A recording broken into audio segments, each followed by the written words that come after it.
There are several ways to represent a given complex number graphically. So we're going to discuss three important types of representation. The first one will be the geometrical form. The second one will be the vectorial form, followed by the polar form, also known as the trigonometrical form. So in this particular section, we are going to understand how to represent any given complex number geometrically. So we consider the complex number z given by x plus I, y. Now this complex number can be represented graphically by a point x, y on an Argon plane. Argon plane. Now let us try to understand what an Argon plane is. An Argon plane is a two-dimensional plane which consists of two axes. The horizontal axis is known as the real axis, so we're going to name it the real part of our complex number z. Then we consider another axis which is going to be orthogonal to the real axis, and this will be termed as the imaginary axis. So we're going to call it the imaginary part of z. So this is what an Argon plane is. Any point on this two-dimensional plane is going to represent a complex number. So in order to represent the complex number z equals to x plus iy, so we consider there is two lines which are orthogonal to each other. One will be the real part of z and the other one will be the imaginary part of z, and they're going to intersect each other at a common point known as the origin O. So if we are to consider a point P, and which is given by x, y, so in order to represent it on this Argon plane, what we do is we are going to draw a straight line from the origin O to the point P.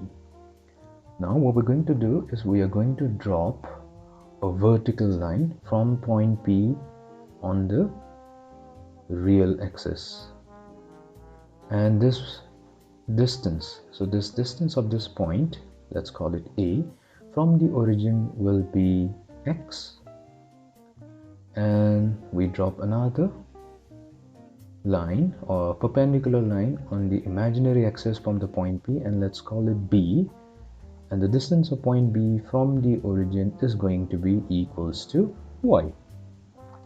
So OAPB, now it looks like a square, but it can be a rectangle because we know that all squares are rectangles.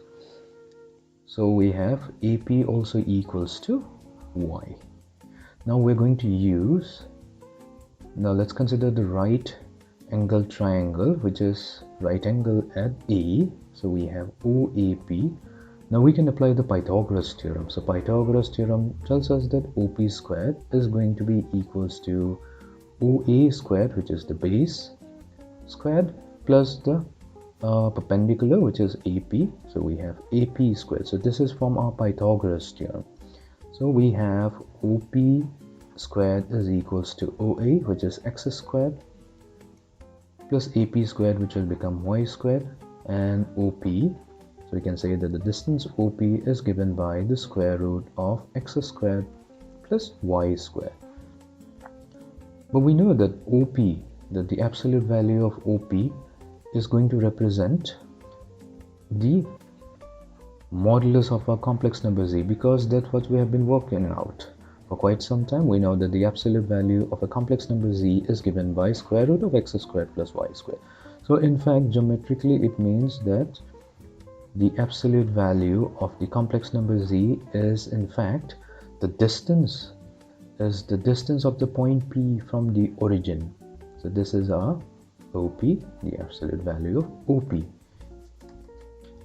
Now let's move on to the next part. There is another parameter which is linked to this Argon plane.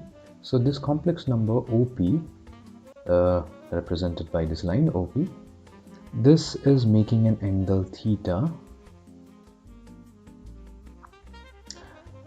at the positive direction of x-axis. So, and the direction of this theta is taken anti-clockwise or counterclockwise. So theta is considered, so this is a convention that we are going to stick with. So theta is going to be positive in the counter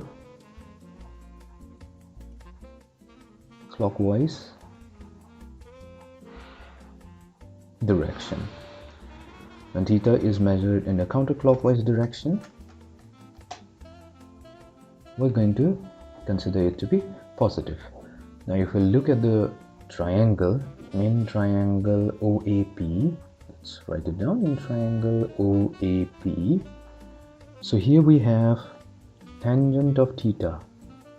So tangent of theta is simply equals to perpendicular over base. So the perpendicular is AP divided by the base OA. And we have AP equals to y, which is the imaginary part of our complex number z, divided by the real part of our complex number z, which is simply x. So this is going to help us determine the value of theta. So theta is going to be simply equals to the arctangent of y over x, or you can write it as tan inverse of y over x. Let me also represent it as arctangent of y over x. However, I'm going to stick with the tan inverse notation. However, it means the same thing. You can switch between tan inverse and arctan. So, however, for simplicity and quickly writing the notation, I'm going to use the inverse trigonometric function. Now this theta, it has a name. So this name, it's called the argument. It's called the argument of the complex number z, or also sometimes it's referred to as the amplitude of the complex number z.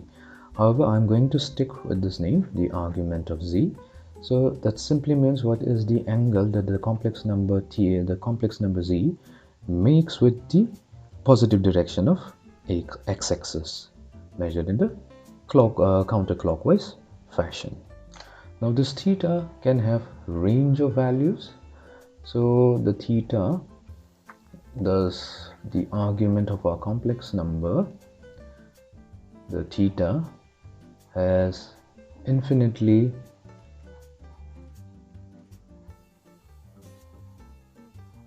many solutions. So we can say many values, each differing by multiples of theta.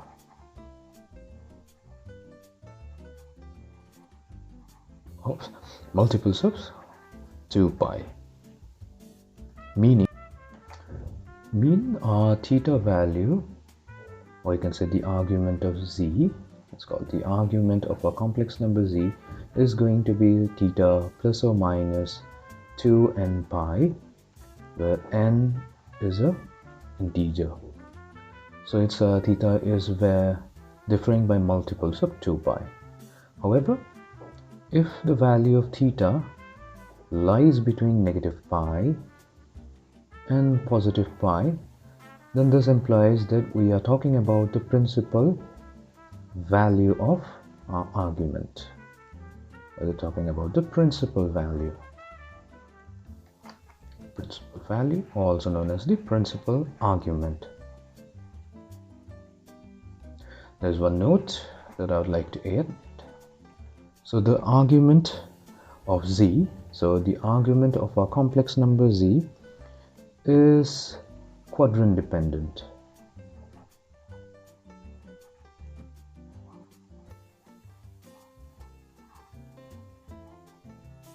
So for example, what it means is that given a complex number z equals to 1 plus I root 3, so let's call it z1, then argument of z1 is going to be equals to the imaginary part of z1, which is root 3.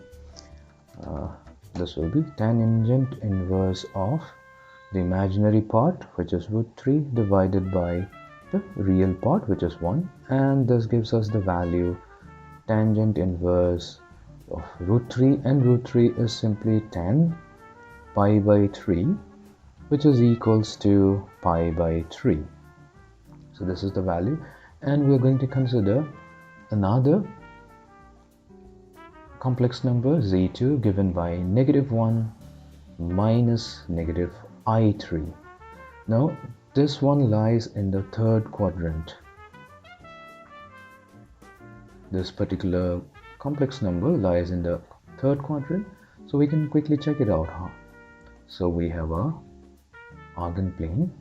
So here we have the real part of z2 is -1, so that means it lies on the negative real axis, so this is -1, and we have -√3, so we have to go down. So here is where we'll be able to find -√3.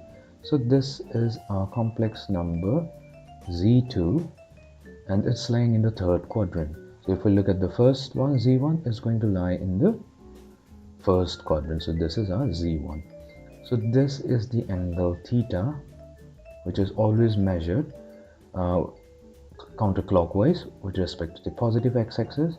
So now we have to measure the argument, so that's what we have to calculate, the argument of z3. So we have to measure the angle theta from the positive direction of x-axis or the real axis. So this is going to be theta, and let's find it out. So we have argument of our complex number z2 is given by tangent inverse of -√3, which is the imaginary part of z2, divided by -1, which is equals to tangent inverse of the square root of 3. Now we can see that there is a problem while finding out the argument value. So this tangent of √3 is not going to be equals to pi over 3, because we know that this angle, the new angle theta, or the new argument of z2, is going to be greater than theta, what we have calculated for z1. So this in fact is going to be equals to pi plus pi over 3, which gives us 4 pi over 3. So this is in fact the actual argument value of a complex number z2. It's not pi over 3. So we are going to tackle this problem in the next section, where we will talk about the different ways to find the argument of a given complex number based on its location on the Argon plane. If it is in the first quadrant, there's going to be a way to find out the argument, and if it's on the second quadrant or the third or the fourth quadrant, then we are going to apply different ways to find out its argument.